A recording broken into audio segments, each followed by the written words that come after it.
Hi guys, and welcome back to the Cassie projects. So, after a very, very long wait, it's finally here. It came! It finally came! This is the Create This Book 3 largest collab on YouTube, and I am so excited to be holding this book in my hands. I just want to cry a little bit. I'm so happy. If you have no idea what this is, this all started with Di, the Aussie crafter, who decided she wanted to gather over 50 artists to join in this collaborative art project. And we are all going to be filling in pages in Mariah Elizabeth's Create This Book 3. Story time. I've been waiting for this book for quite a while, and I had the tracking information and I've been following it very closely. But this morning at 7:30 a.m. I hear a knock on my door. Now obviously I ran down so excited to receive this parcel. I knew what it was going to be. I was going to film this. I was going to show you my reaction of taking the box from the delivery man and being excited. But unfortunately it was 7:30 in the morning. I had no idea the parcel was going to be arriving, and I was naked. and I did not want to miss this delivery. So I grabbed a towel, ran downstairs, opened the door. My children's trying to drag the dogs out of the room. I'm trying to hold onto this towel, not revealing myself to this poor delivery guy at 7:30 in the morning. I take the box and I shut the door and I squeal in delight. That was embarrassing. Obviously, I've opened the box already. So let's have a little look at the journey this book has been on, because I don't know about you, but I need to remind myself as well, because I can't remember. The book started in Australia with Aussie crafter. She did create a swarm and also painted the entire cover. It then moved into America, where Rose Requin Crafts did a finger painting and a terrible smoothie. It continued in America for a little while, where we had So Craftastic doing create jewellery and create an excess. It then moved to Rhea Page, where she did create a garden and create holes. The book then made its journey to Courageous Painting, who did create pointillism and create with a straw. It was then sent to South America, where Creative Paula filled in Create a Castle and Hope. It then moved back to the USA, where Art with Ashley Monet did create a mythical creature and create fascination. Next up was Anchored Art Designs, who had create something anthropomorphic and create an I Spy page. Next is Caution Artist at Play, and she did create gold and create clouds. Then it went on to Chuck Lee, who did create fear and create a dozen. And then Scott Christian Sava, who did create realism and create a word. Then it went on to Paint Crush with Christy Rice, who did create a bird's eye view and create a menu. And then finally it went to Shuzi Art, create a treehouse and create paradise. It then headed to Canada to Nerdy Crafter, who unfortunately couldn't take part, and then to Germany, where ADC Art Attack couldn't take part either, and then it finally made its travels to the UK to me. And stick around, because I'll be announcing the next participant in the big collab at the end of this video. The first prompt was chosen by Anthony from ADC Art Attack, and he did choose this fantastic prompt, create a robot. Spoiler alert, I'm going to be using alcohol markers today, so I've had to get myself an A4 pad because my other marker pad is a little bit too small. And to take the pressure off, I'm going to create the sketch on my iPad using Procreate. Now, I wanted my robot to have a little bit of a purpose, so I've got my robot crouching down holding a ball, and the reason he's holding a ball is because he wants to entertain the toys surrounding him. Yes, that's right. The toys are alive. So this helpful little robot comes in at night and helps entertain your toys while you sleep. Because these poor toys, they love to play, and they're so sad that you have to spend all this time sleeping every night. So this robot has come along, and the toys are a little bit unsure at first. Usually they just sit there all night long waiting, but this robot is encouraging them to play. After many hours creating this sketch, I could finally print it off. I added pencil to the back of the sheet and then I attached that to the bleed proof paper that I want to work on. I'm then tracing each of those lines so that that pencil transfers onto the paper. And I'm going to use a 0.35 liner so it has that real sketchy feel to it. Now, toys coming alive at night, I agree, is a little bit creepy. So I think subconsciously I accidentally gave these toys a bit of a creepy vibe. They've got odd eyes, some bigger, some smaller, and they've just kind of got these miserable looking faces. Apart from Bubbles, of course. Bubbles the elephant. She's happy to go along with anything, she's so laid back. And then I had this thought. I decided I was going to add a very special character. If you're new here, welcome.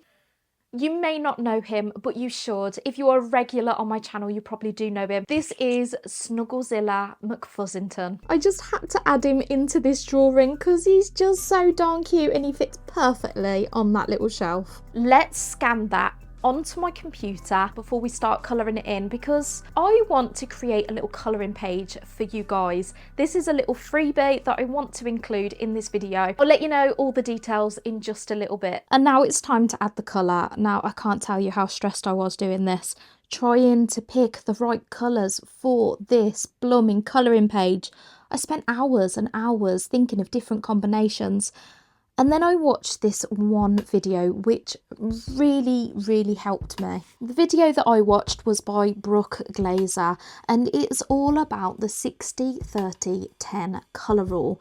Now apparently this is a thing and I've never actually heard of it before, and since watching this video all about it I was like, wow, this is so helpful. Basically this rule is where you use 60% of one colour and then you use 30% of another colour, which tends to be like a contrasting colour, and then you've got 10% of a third colour which just stands out and really pops out of the page. So I decided to go for oranges and browns for my main colour. So this was the 60%. And then I used blue for my second colour. Now that is the complementary colour. And I thought that that contrast would work really well in a kid's bedroom. Now for that 10%, I decided to go with pink.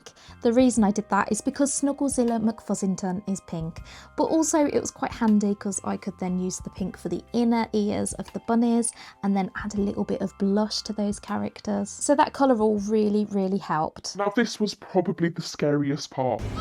You're screaming? I'd completed all the colour, but there were some parts that I just wasn't happy with. I grabbed out my Artex markers so that I could correct some of those errors. The moon had a slight green colour to it because the yellow and the blue had mixed together. I corrected that with my white Artex marker and then I changed the colour of the doll because she was a little bit too pink. I added a little bit of fluff to the teddy bears to give them a bit more texture, and then I had this smudge in the corner of the page, so I covered that up with a little ball.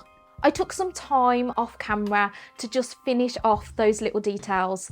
So now this page is ready. Let's carefully stick it into the book. Now this was trauma inducing. I had to cut my artwork in half, which was horrendous. But it got to this point and I had to turn the camera off because this was probably one of the most stressful moments of my life. Please don't ruin the book. Please don't ruin the book. Please don't ruin the book. But thankfully it didn't go wrong and I was very happy. Here is Create a Robot. I love this piece. I'm so proud of it. I'm just so honoured that I get to stick it in this incredible book. The next prompt I get to choose for myself, so I picked a really difficult one. Why? Why me?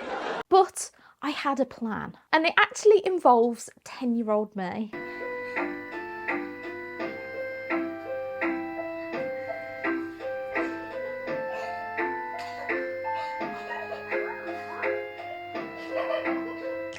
The prompt that I chose was create a short story, and 10-year-old me actually did write a story. Now we are going back 24, almost 25 years ago. Everyone out there just trying to work out my age? Yes, I am 34. Am I scared? Yes, I am. I was in my year 5 English class, and the teacher set us this challenge, this opportunity to be published. The challenge was to write a short story, and the title had to be A Day in the Life of ...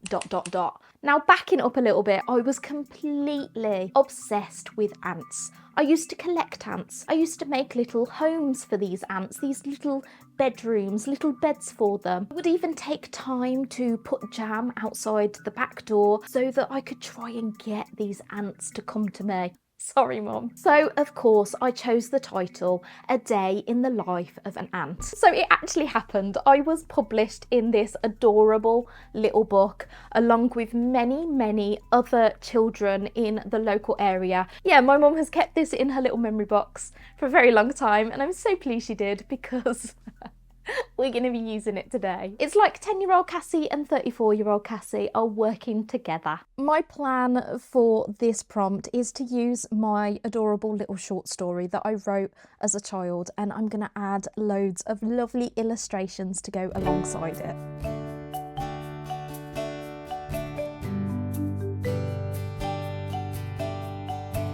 It was quite a normal day for me. I just hunted for food for myself and my family.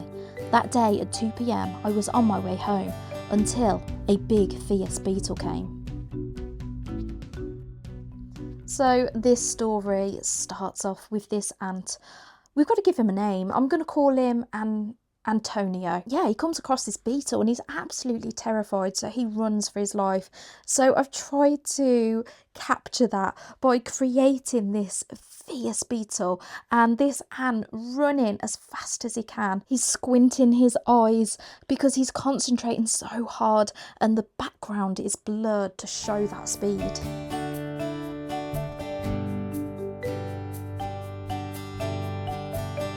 I started to run while the beetle was chasing me. I really can't describe the feeling and the tension I was going through to get home. My poor tiny legs were aching like mad. The emotion I was going through was unbearable until I found a crack in the wall. This was the most terrifying time of my life. Crouching there, I noticed a large black beetle, which seemed to be guarding the crack because he couldn't get in. He was far too big to get through the tiniest gap I'd got through. I imagined this beetle to have this holographic kind of colour, the blues and the blacks shining in the light, and the wall has got this crumbly texture to make him feel even more unsafe. After 2 days, I was really hungry, but that beetle was still fit and crawling. I needed to get out for food, and that's when I discovered my power. I could eat stones. Yes, that's right, stones. I thought I could live forever with these delicious things, but the beetle had grown weak, far too weak to hold me back, so I decided to go home.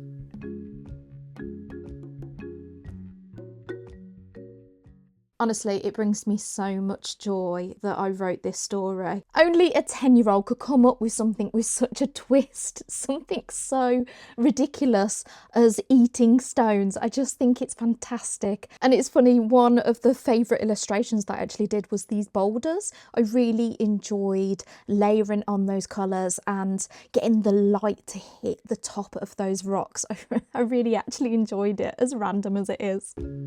5 days later, I ended up in the middle of nowhere, but then I saw my friend Sebastian. He is very kind, so he gave me a map. I travelled 10 more days, finally finding my village. I was obviously still watching The Little Mermaid at this point and still had a fascination about it. Ariel, what are you? I was such an odd child. Little 10-year-old me, obsessed with ants, still watching The Little Mermaid.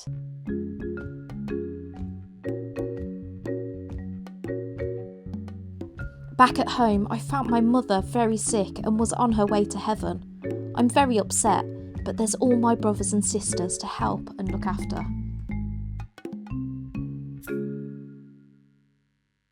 What a dramatic turn. I mean, was you expecting that to happen?